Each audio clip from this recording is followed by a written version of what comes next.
जय श्री राधे। नाम जप की ऐसी महिमा आपने नहीं सुनी होगी, आपने नहीं सुनी होगी।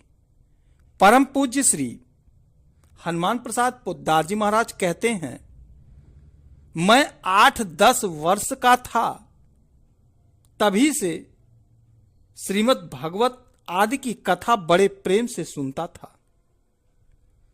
एक समय काठियावाड़ गुजरात गया, वहां बहुत दिन रहना हुआ। मेरे गुरुदेव बुंदेलखंड की ओर के थे। झांसी की लड़ाई में वे अंग्रेजों से लड़े थे। उनके हाथ से 18 अंग्रेज मारे गए थे। उसके बाद वे वैष्णव हो गए। उनके बुंदेलखंड में जाने की इजाजत नहीं थी। उनके साथ मेरा खूब सत्संग हुआ। वहां से वे श्री द्वारिका जी दर्शन के लिए गए। रास्ते में उनका देहांत हो गया। मैं अकेला ही श्री द्वारिका जी की ओर चल पड़ा। रास्ते में वृंदावन या श्री अयोध्या जी का कोई मिलता तो मैं उससे प्रार्थना करता कि कोई ऐसा भजन कहो जिससे मुझे भगवान के दर्शन हो।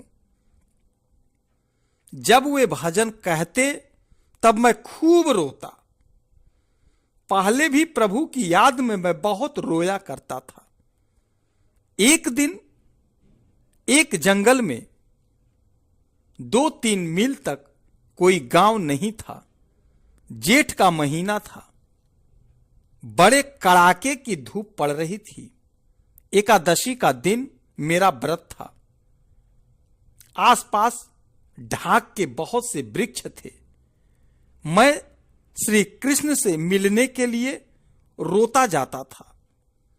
उसी समय देखता हूं तो आगे एक श्याम रंग का पुरुष 5-7 लड़कों को साथ लिए कोई 500-600 गांवों को चरा रहा था। एक फटा सा कपड़ा लपेटे हुए है। मुझसे बोला, महाराज हमारे तिलक कर दो, हम तुम्हारे चेले हो जाएंगे।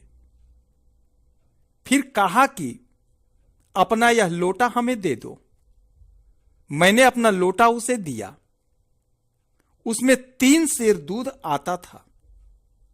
तत्काल ही उसने वह लोटा दूध से भरकर मुझे दे दिया और कुंजे की मिश्री दी। तदंतर बोला, हम गौ ले आवें। बस इतना कहकर वह अदृश्य हो गया। मैंने देखा ना वहां गौएं हैं और ना वे 5-7 बालक ही। यह देखकर मैं बहुत ही पछताया और रोया। मैं बहुत ही पछताया और रोया। जय श्री राधे।